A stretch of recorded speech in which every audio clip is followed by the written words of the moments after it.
Okay, today Bruno and I are going to talk about how can you tell if you're deficient in certain vitamins. Bruno, you want to start it off? Talk about which vitamins are people likely to be deficient in. Bruno, huh? Okay, look at the. Okay, all right. Anyway, there's been a lot of reports lately, and a personal pet peeve of mine I want to express. There's been reports in medical journals, and I've seen articles online advising people to avoid at all costs taking a vitamin mineral. These reports say that they make some statements that, for example, certain vitamins are toxic, and if you take them, they can make you sick rather than make you healthy or help you maintain health. A lot of them will talk about how, most of them will talk about how you should avoid all nutritional supplements and get all your required nutrients from a balanced diet. Which is good advice. The only problem is that it's easier said than done in the sense that I've given nutrition seminars. For example, for 6 straight years, I gave a seminar on the truth about sports supplements at the Fit Expo in Los Angeles. The first 6 years that it was held, and I'd always start out each seminar by asking the audience how many people, by a show of hands, consumed a balanced diet. And when I first said that, I'd say about a quarter of the room would raise their hand, or actually half the room would raise their hands. And then I narrowed it down. I went into the nuances of balanced diet. For example, the various food groups, fruits and vegetables, dairy products, fiber, carbohydrate, proteins, all that. And with each particular food group, less and less hands shot up.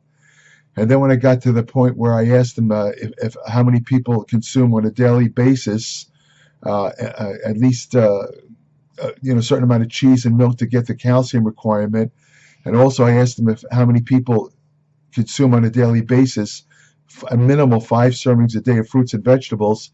It turned out of only about 1 or 2 hands went up. So in other words, just about everybody in the room was not on a balanced diet, and this happened year after year after year. And yet these articles and a lot of physicians will tell you that you can get all your nutrients from a balanced diet, but nobody ever eats a balanced diet. And the truth of the matter is government surveys sponsored by the United States Department of Agriculture have shown widespread deficiencies in a number of nutrients.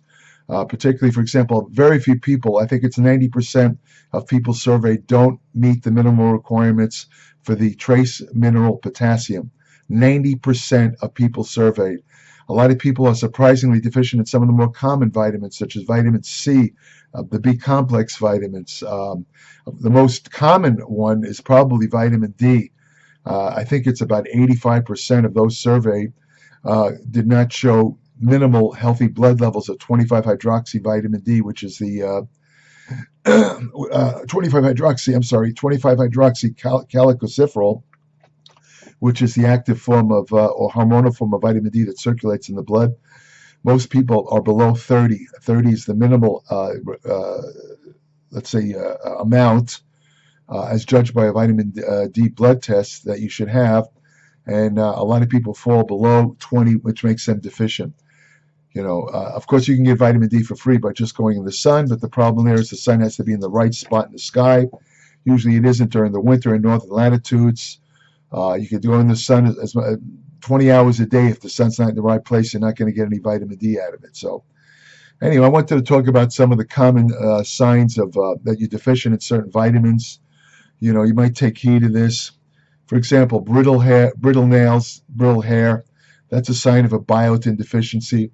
Biotin is a B complex vitamin. It's probably best known because for years people have been warning that if you eat a lot of raw egg whites, the egg whites contain a substance called avidin, which binds to biotin, and theoretically you can get a biotin deficiency. However, this is very rare. I've seen case studies of people that have eaten as many as 20 raw eggs a day for extended times, and for some reason none of them got a biotin deficiency, but it's an outside possibility. Other symptoms of biotin deficiency include chronic fatigue, muscle pain, cramps, tingling in the hands and feet, Of course, all of those symptoms could be caused by other things other than a biotin deficiency. Pregnant women, heavy smokers and drinkers, and people with digestive disorders like Crohn's disease, which is an intestinal disorder, inflammation in the intestine, they're at the greatest risk of developing biotin deficiencies because of malabsorption syndromes where they just can't absorb biotin, so they get a deficiency.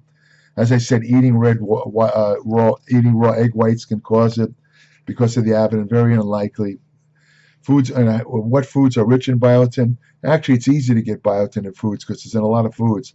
It's in egg yolks, organ meats like liver, kidney. It's in fish, it's in meat, it's in dairy foods, it's in nuts, seeds, spinach, broccoli, cauliflower, sweet potatoes, yeast, whole grains, and bananas all contain biotin. So, the odds of getting a biotin deficiency are very low if you eat any of those foods. They used to say that you can get biotin from your intestinal bacteria. The intestinal bacteria, what's now known as the intestinal microbiome, they can manufacture certain nutrients. Among them was biotin. However, over the years, they began to realize that the biotin that's produced by the intestinal bacteria doesn't really get into the body that much. Very little gets absorbed. Instead, it's just excreted right out of the body.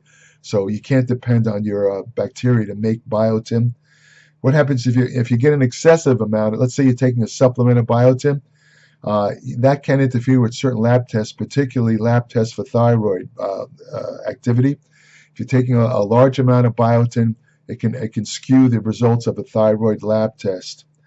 Biotin in large doses is also known to help control elevated blood glucose levels, but if you're taking the doses that are able to control blood glucose and you take a thyroid lab test, it'll come out wrong. It'll show probably either too high or too low with thyroid. Now, what if you have like mouth ulcers or let's say cracks in the corner of your mouth? That could be a result from either an iron deficiency or a deficiency of vitamin B2, also known as riboflavin.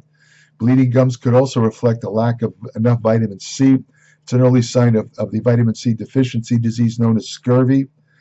Now, you would think that vitamin C is really an easy vitamin. It's probably the most famous of all the vitamins. You would think that the odds of people getting a deficiency in vitamin C, also known as ascorbic acid, is very unlikely. However, the statistics show that low vitamin C levels exist in 13 to 30% of the population, with 5 to 17% of people being deficient. Now, the only way you can be deficient in vitamin C is if you completely avoid all fruits and vegetables, which are the main source of vitamin C. I've gotten in a couple of debates with people who follow the what they call the carnivore diet, which is basically an all-protein diet, meats, eggs, fish, nuts. They don't, as far as I know, I could be wrong on this, but I believe there's no fruits or vegetables consumed. People have argued with me because they say that diet contains all known essential nutrients, and to a certain extent that's true. The problem is the amount that it contains is not enough to prevent deficiency syndrome. For example, one guy pointed out that liver contains vitamin C. Well, I did a little research on that. I found that liver contains, I think was about like a half a pound contains 20 milligrams of vitamin C. So if you eat a half a pound of liver, it only takes 10 milligrams of vitamin C a day to prevent the deficiency disease called scurvy. So theoretically, if you eat half a pound of liver and you're getting 20 milligrams a day, you won't get a vitamin C deficiency. However, 20 milligrams is far, far from the optimal amount. And people involved in exercise and fitness, they want to really focus on vitamin C because vitamin C is needed for the production of and maintenance of connective tissue. One of the signs of scurvy is a breakdown of connective tissue because vitamin C is needed for the synthesis of collagen, which is the underlying structural main protein in connective tissue. So if you can't make collagen, if you don't have vitamin C, your body can't produce enough collagen. The connective tissue starts to break down. This could, lead to joint problems. It could lead to premature aging, wrinkles, and stuff like that. Wrinkles are, by the way, skin wrinkles are caused by a breakdown of two main proteins in the skin. One of them is collagen, which is the foundational protein. The other one's called elastin, which keeps your skin elastic. The usual reason for the breakdown of facial proteins or skin proteins is usually excessive exposure to ultraviolet rays from the sun. In other words, if you dermatologists will tell you, and this is an interesting fact, that if you completely avoid exposure to the sun from the time you're a baby or very young, let's say you put on sunblock or something like that from the time of childhood all the way into adulthood, you would have literally no facial wrinkles at all, even at 50, 60 years of age. No facial wrinkles at all. That's an interesting little tidbit I thought I'd throw in. Like I say, if you don't want to if you don't want to consume fruits and vegetables, those sources of vitamin C, I would say to just take a vitamin C supplement. Now you should know that the maximum plasma level of ascorbic acid or vitamin C is 200 milligrams.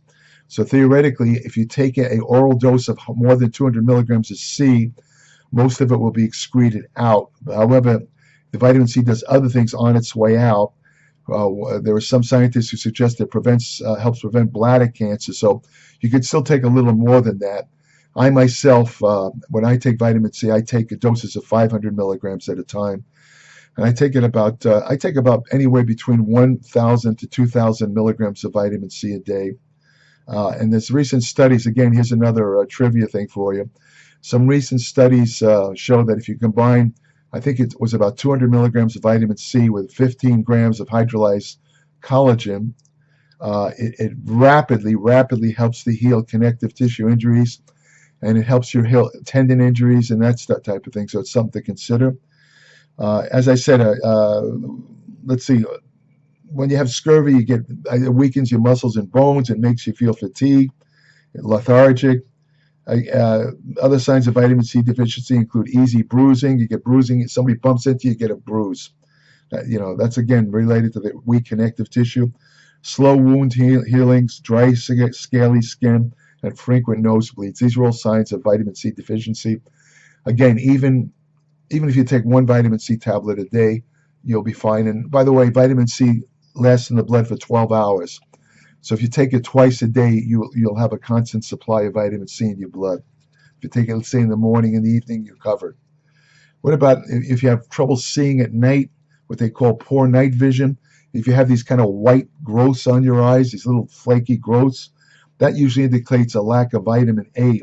And vitamin A can cause something called night blindness, where you just have trouble seeing at night. And the reason for that is because vitamin A is necessary to produce something called rhodopsin, which is a pigment found in the retina of the eye that helps you see at night.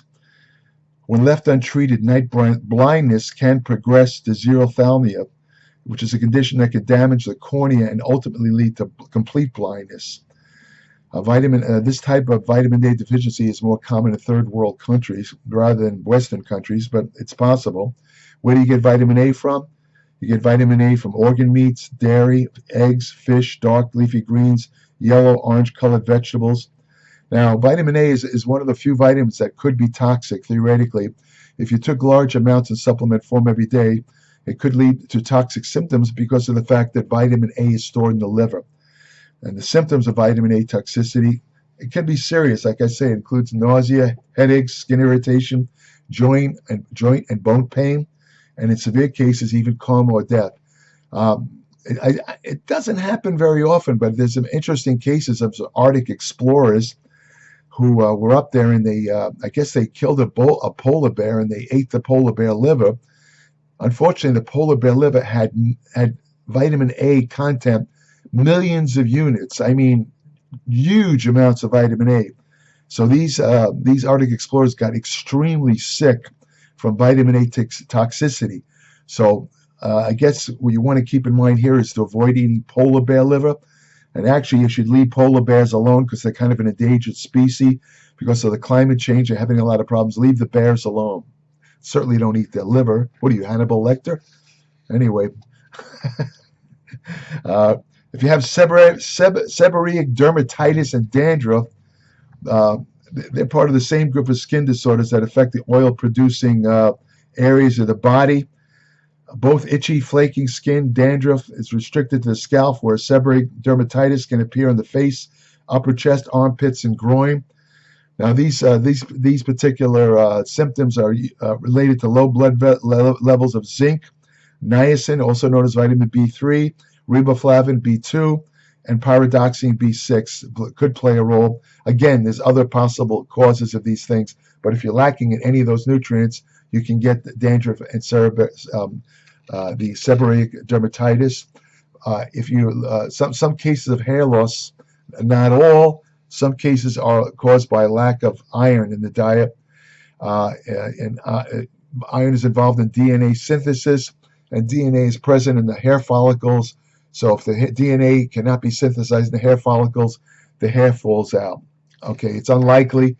In most cases, in men, for example, hair loss is actually caused by, or with the condition called male pattern baldness, is more related to a byproduct of testosterone metabolism called dihydrotestosterone, or DHT, not usually related to iron, just full disclosure.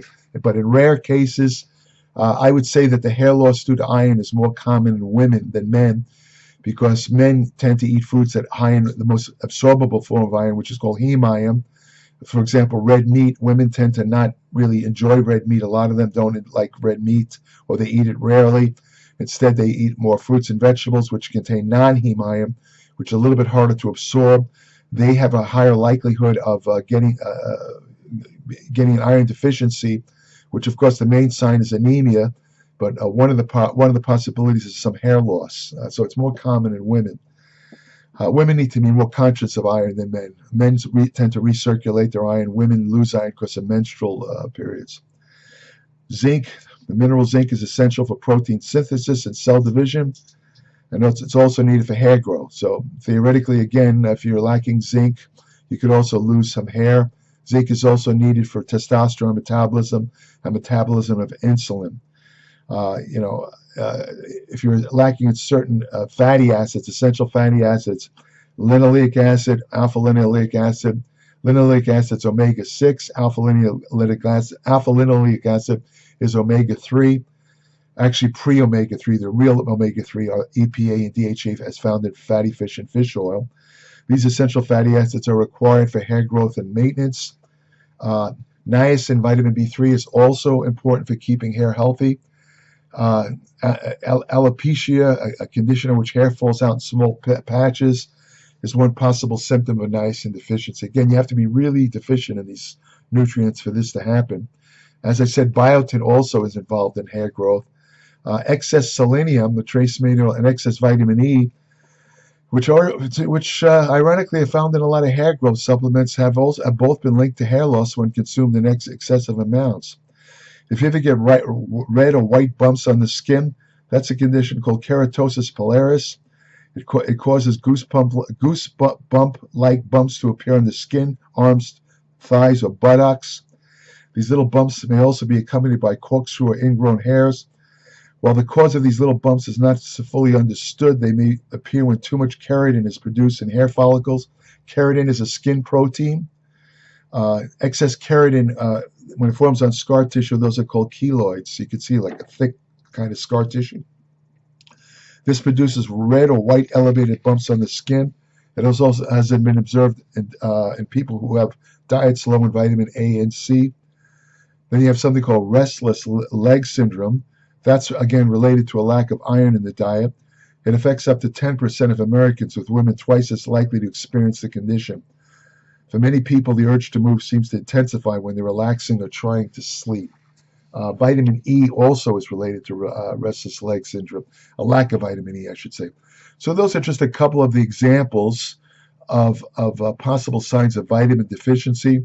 And again, you have to really, be on a completely deficient diet for these symptoms to appear. But my point is that a lot of these nutrients, unless you really eat a wide variety of foods, they are going to be lacking, and eventually you could develop these symptoms. So, to tell people that they shouldn't take a vitamin mineral if they're not eating a completely balanced diet is idiotic stupidity to me, and it really annoys the hell out of me when I hear this kind of stuff, because they give no options. They just say eat a balanced diet. What if you don't eat a balanced diet? What if you don't like fruits and vegetables? What are you supposed to do? Just get the vitamin deficiency? It's so stupid. Don't listen to that stuff. If you ever read an article saying that, vitamin mineral supplements are junk, avoid them, stop reading it there. I don't care who wrote it. I don't care how many degrees they have after the name. They're full of crap. It's that simple. So that's all I'm going to say about this today. If you want to have the best information, the truth about nutrition, exercise science, ergogenic aids, anti-aging techniques you could use today, fat loss techniques that really work, women's health and fitness, hormonal therapy, food supplement truths, which food supplements work, which ones don't. Subscribe today to my Applied Metabolics newsletter, www.appliedmetabolics.com. Each month I provide in 40 to 50 pages extremely in-depth information about all these topics I just mentioned. After 6 months of reading my Applied Metabolics newsletter, you yourself will be an expert in this stuff. I don't care whether you're a trainer or just a person who wants to be better informed. You'll get the best information based on my 58 years of study and experience in the gym and also academic and personal study. You won't find a better source of information anywhere. I'm a professional writer. I've been writing for 45 years. I know how to write. Everything's in clear English. You don't have to consult a science dictionary to understand what I write. So again, subscribe today, www.appliedmetabolics.com. When you subscribe, I'll send you an invitation to join my private Applied Metabolics Facebook page, where each day I post new information on nutrition, exercise science, medicine, and general health, only for current subscribers. I also have an email portal on my Applied Metabolics site. But again, that's only for current subscribers who are welcome to ask me short questions related to anything they read in the newsletter or anything they want to know about topics that I cover. I won't answer unsolicited emails, either sent to me through the website or posted under this video. I mean, you're welcome to ask, but the likelihood of me answering is very, very slight. I'd say it's about the same as winning the Powerball lottery. See, I'm just being straight with you here, but you're welcome to leave suggestions for future videos. I mean, topics for future videos. I'll take that into, I'll consider them if I feel that they will interest a wide variety of people. So that's about it. If you want to have the best friend you ever have, you saw my best friend, Bruno, the Wonder Dog. Go to your local shelter, adopt a dog. They are the most loyal dogs. Take care.